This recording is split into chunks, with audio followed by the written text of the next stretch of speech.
it's a good idea to certify as a project manager, and it can open doors for you. For example, you might even get a new job because of the certification.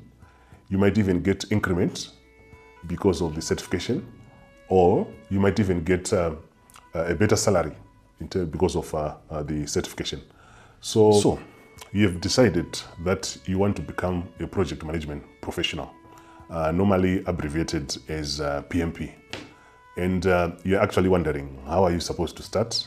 What is required? How is the exam structured? Where are you supposed to start from? And how do you get through this exam? I'm going to take you through 5 sections that you need to appreciate for you to pass the PMP exam and to also get registered as a PMP member.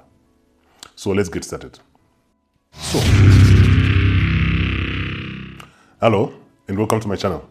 My name is Oscar Mbira. I'm a certified program and project manager. This is the channel which I use to help aspiring and also practicing project managers to succeed. So in this video, I'm going to take you through the PMP exam basics, which means in terms of what do you need to know in case you want to certify as a project management professional. So let's get started. I hope you're enjoying the video so far. If you're new to the channel, don't forget to click the like button, the subscribe button, and the notification button so that you're the first person to be notified each time a new video is uploaded on this channel. It will help this channel to grow. It will also help this channel to produce more videos like this one. I hope you're enjoying. You have decided to become a project management professional, normally abbreviated as PMP. To be honest with you, it is very good if you decide to certify. I've seen so many project managers, very good, but they're not certified. So it becomes very difficult for them, especially if they want to get a new job or if they want to get a new increment. It becomes very difficult for them to do that because the first item to be requested by any client or any organization is the qualification, which is the certification.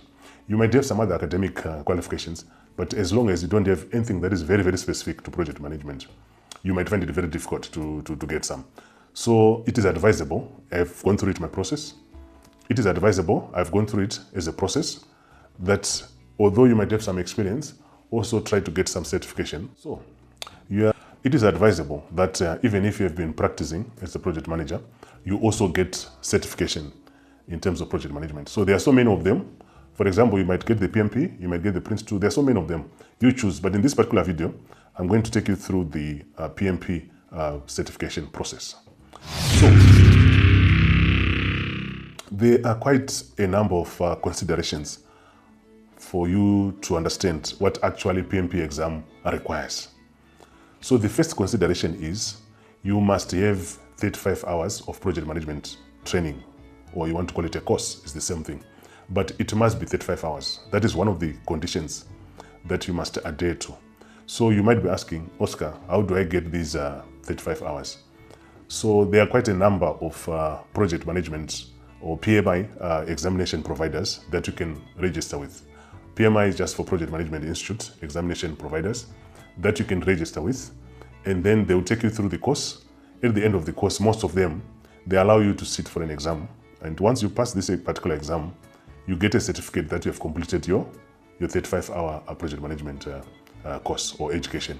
That is very, very critical. You won't be allowed to sit for the exam if you don't have those 35 hours as a first condition. The next condition in terms of what is required for your project management professional exams, we have 2 categories. So the first category is going to be on the qualification, academic qualification, and it's going to be a 4-year degree. It's going to be required. So what it means is you have a 4-year degree that you use to become a PMP certified person, which means you use that 4-year degree to apply to be accepted. So if you have got a 4-year degree from any institution, and remember, you need to provide correct information. You might be picked at random for any verification, and it will be very bad that you have provided something that is not correct. They try to verify with any institution that you have provided, and there is no confirmation from their end. You might be bad, so you need to be very careful when you're providing the information. So the 4-year degree is important. When you've got a 4-year degree, the other requirement is for you to have done at least 36 months of project management practice. They might not be very consecutive to say for the last 36 months you were just doing project management, but you just have to demonstrate that in the last 36 months you were being involved in projects. And it does not necessarily mean that you are supposed to have a title as project manager. You could be a team manager, you could be a team lead, you could be even a program manager, not by title, but by work. You can also provide that extra information and you can also be accepted. So it is quite important that you take that into consideration. Then the second category is, on top of your 35-hour project management practice or education, you might even also apply using a high school diploma or even associate degree. It's also possible. However, it will have an additional condition of at least 6 months of project management practice. So you might be asking, for these 6 months, are they supposed to be consistent? Are they supposed to be sequential? Are they supposed to be sequential from the last period all the way up to the end? Not necessarily that, but you just have to demonstrate that for the last 60 months, at least you were being involved in projects in different capacities. You might not even have the project management title, but at least you were being involved. So you'll be able to apply and also get accepted. So that is the first part of it, on what exactly the PMP exam requires. You need those specific 35 hours, you need them, and then the number of years, depending whether you have a degree, 4-year degree, or you've got a high school diploma. All that must be considered. That is the first part of this requirement. The second part is the application process. We have looked at what the PMP exam requires, okay, the 35-hour, and also if you've got a 4-year degree, that's 6 months of project management practice or application, and also you have a diploma, high school diploma, 60 months of project management experience or practice. So the next part of it now is, assuming you have gone through all that, you have all those requirements, you have 35 hours, you go to a certificate from a PMI examination provider, then the next part of it now is to apply. You apply online, it's the best that you can do, which means you can even apply it from the comfort of your house or from the comfort of your office. So you apply online to be accepted by the PMI approvers.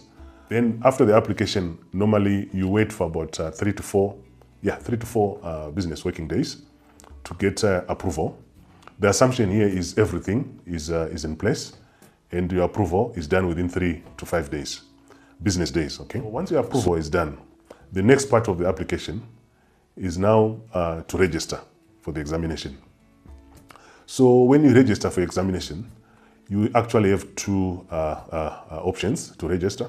You can either register with the Pearson VU, which means the accredited examination centers, which are also providing PMI, which is good. Or maybe if you don't want to use those environments, every option it has got the pros and the cons. So what it means is you have two options. You can either take it online or you can register with an examination center. Registering with an examination center has got its own pros. Number one is it could be quieter as compared to your room, your office or your house. And also number two, you might be able to get the actual whiteboards in case some of the examination questions they require you to demonstrate on the electronic whiteboard. At least you can do that as compared to when you're taking it from online from home, where you might be forced to use the mouse and the keyboard, but the option is yours. And also, if you decide to take it online, just to make sure that your room is also very quiet and you also have a webcam and also your internet connection is actually very, very stable. This is very, very important. I don't think you would like to be embarrassed to see when you are almost completing your exam and then your internet drops off. So just make sure your internet connection, if you're taking it online from home, is very stable and it can sustain you for at least 4 hours. And then make sure your webcam is also working. The reason why you should have a webcam is there are so many proctors which are going to be assigned to you, and obviously you're going to be monitored throughout the examination, just to make sure that at least things are being done properly. But your focus should just be on the completion of the examination. So you have those two options. If you want to register to take the examination, you can take it from an examination center. Sometimes they ask you to pay some fee, which means you have to drive to some place, somewhere. Or you might take it online. When you take it online, You have the flexibility, of course, of being at home. As long as the area is quiet, then you should be able to focus. So when you've registered, you've decided and registered on whether online or you want to take it from an examination center, the time comes now to go for the actual examination. I hope you've enjoyed the video so far. If you're new to the channel, don't forget to click the like button, the subscribe button, and the notification button so that you're the first person to be notified each time a new video is uploaded on this channel. It will help the channel to grow. It will also help the channel to produce more videos like this one. So let's get started. I hope you've enjoyed the video so far. PMP examination is actually structured in such a way that you have 180 questions and you're supposed to complete them in 230 minutes. You don't necessarily have to sit for 230 minutes, but it's advisable that at least you take your time to understand the question so that you pass. The system is just going to tell you whether you've passed or you've failed. It's not going to give you a mark like what other examinations do, like you got 80%, 60%, you know. It's not going to be like that. It's just going to be a pass or a fail. So you have 180 questions and you also have 230 minutes to answer. Of those 180, you'll find that probably around 5, they are still being used for testing. They may not be counted in terms of your examination score, and you won't be able to know. So don't stress yourself to try to figure out which one is not going to count and which one is not going to count. Just focus on answering the questions. Just focus on passing the examination. So that is very, very important. So once you have passed the exam, you become certified. But one thing I need to touch is examination is going to look at about 3 areas, okay? Which is the people, and the people is going to be around 40 to 42% of the examination, and then the process is going to be more in terms of the examination questions, and it's going to take about 50% of the examination questions in terms of processes. And then the last category is business. Business is around 8%. So business is not going to be so much. And you might be wondering, and you might be asking, Oscar, why is business 8%? Why is people 50%? Sorry, 42%? Why is processes 50%? So the general concept is that people, they work within some processes in a business environment. So take it that way. People, they work within some processes in a given business environment. It will be business environment or organizational environment. So these are the 3 main areas you're going to get some of these questions. And you need to master these areas before you go for any specific exam. So if you want me to create more videos based on what we have discussed in this video, or you want additional videos based on a concept which was not clear, or a concept which you require more information, reach out to me or let me know in the comment section below. Thank you for watching.